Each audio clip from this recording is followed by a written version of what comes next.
أحوالنا مع الصلاة كيف هي؟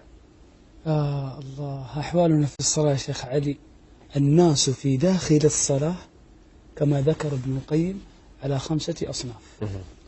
صنف معاقب، نسأل الله العافية والسلام، وصنف محاسب، وصنف مكفر عنه، وصنف مثاب على هذه الصلاة، وصنف مقرب، اللهم اجعلنا من المقرب. آمين. الصنف الأول صنف معاقب. شيخ علي، أنا معلم، ممكن كثير من أبنائنا الآن يدخل إلى داخل الصلاة وهو لم يتوضأ أصلا، ولم يأتي بشروط الصلاة، ولم يأتي بأركانها ولا واجباتها ولا سننها ولا خشوعها، نسأل الله العافية والسلام. آمين. فهذا الصنف يا شيخ علي صنف معاقب. أما الصنف الثاني صنف محاسب، أتى بشروط الصلاة ودخل في هذه الصلاة ولكن لم يأتي بأركانها ولم يأتي بواجباتها، هو أصلا لا يدري في أي ركعة هو الآن، يدخل مع الإمام بالتكبيرة وما يشعر إلا وأنه يكبر، ما يدري هو في أي ركعة، نسأل الله العافية والسلام. الدنيا يعلم فيها الصغيرة قبل الكبيرة. الله سبحانه وتعالى يقول: يعلمون ظاهرا من الحياة الدنيا وهم عن الآخرة هم غافلون، نسأل الله العافية والسلام. صنف محاسب. أما الصنف الثالث صنف مكفر عنه. شلون؟ تجد كثير من الناس ممكن يكبر ويجتهد ويحاول، يعني مجاهدة، يعني يحاول أن يخشع في الصلاة ويحاول أن يعني يعطي هذه الصلاة حقها، هذا مكفر عنه. الله عز وجل يقول: والذين جاهدوا فينا لنهدينهم سبلنا وإن الله لمع المحسنين. لأن جاهد نفسه في الصلاة وفي الخشوع. نعم يا شيخ علي. الصنف الرابع صنف مثاب على هذه الصلاة. كيف يعني مثاب على هذه الصلاة؟ أتى بشروط الصلاة، وأتى بأركان الصلاة، وأتى بواجبات الصلاة، وأتى بسنن الصلاة، وأتى بأوقات الصلاة، وصلى بخشوع. الله. هذا مثاب على هذه الصلاة، يخرج من الصلاة وهو مرتاح مطمئن. تخيل معايا يا شيخ علي، يا شيخ نايف، الصنف المقرب كيف حياته مع الصلاة. الله. الصنف الأخير هذا اللي هو يعني بلغ التوب، هذا الذي يجد هذا الذي يجد هذا الVIP هذا الذي يجد لذته في الصلاة. الله. هذا الذي قلبه معلق بالمساجد كما أخبر النبي صلى الله عليه وسلم. الله يجعلنا وياهم. اللهم اجعلنا ومن يشاهدنا من الكرام. اللهم. هذا إذا كبر لا يريد أن يخرج من الصلاة. يا سلام. اللهم اجعلنا. ومن يشاهدنا من الكرام. اللهم. هذا إذا كبر لا يريد أن يخرج من الصلاة. يا سلام. هذا كما أخبر النبي صلى الله عليه وسلم لبلال: يا بلال أرحنا بها يا بلال، قرة عينه في الصلاة. اللهم اجعلنا. الشيخ منصور ذكر أصناف الناس في الصلاة، يعني اللي صلوا أصنافهم، لكن أنا بذكر لك أصناف الناس مع الصلاة. في فرق في الصلاة ومع الصلاة. في الصلاة يعني هم يصلوا بس أصنافهم 5 داخل الصلاة، لكن في ناس تعاملهم قصدك مع الصلاة. مع الصلاة.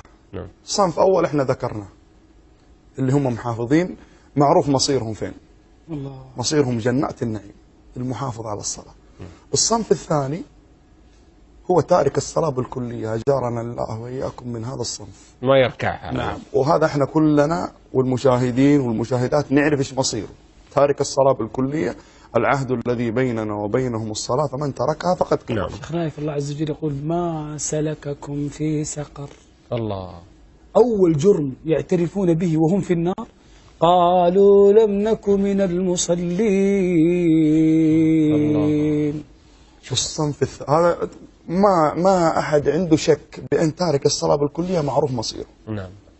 في صنف ثالث، تكفى أعطيني قلبك، أنت اللي تشوفني اللي تسمعني، أعطيني قلبك وركز معايا في الصنف الثالث هذا.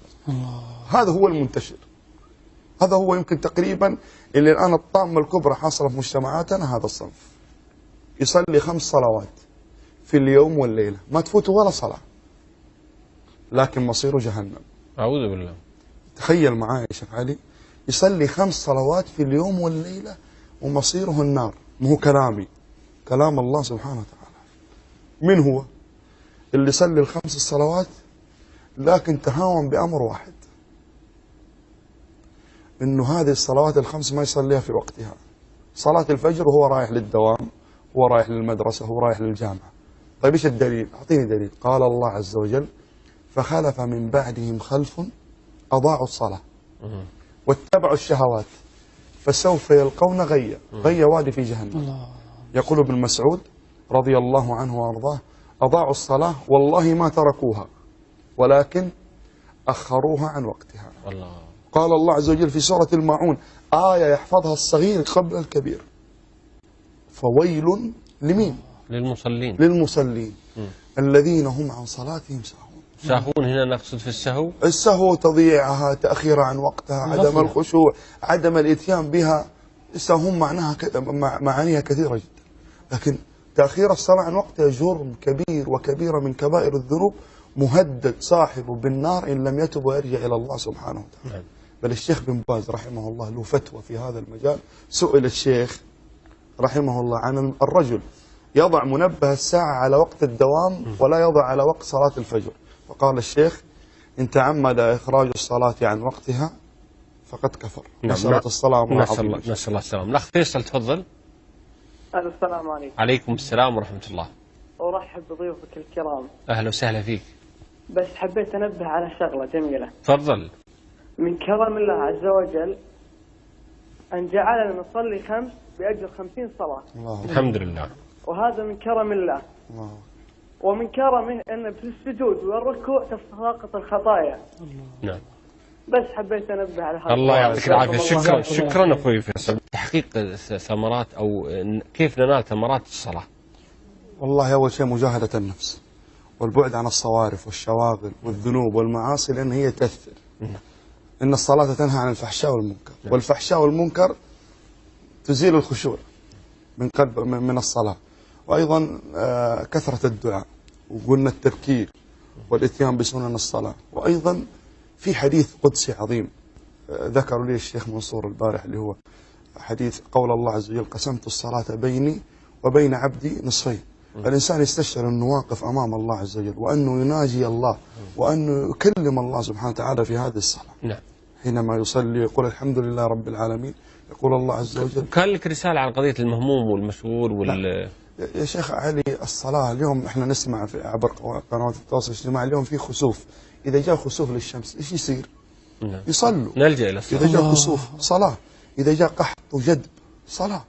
الصلاة تحل مشاكل الكرة الأرضية، ما تحل مشاكل ومشاكل. الله أكبر. والله الذي لا إله إلا هو أن الصلاة سبب من أسباب الرزق، سبب من أسباب صلاح الولد، وسبب من أسباب حتى اللي يشتكي عقم.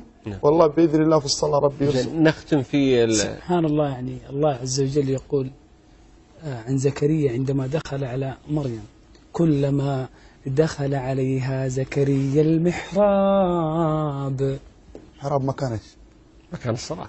كلما دخل عليها زكريا المحراب وجد عندها رزقا قال: يا مريم أنى لك هذا؟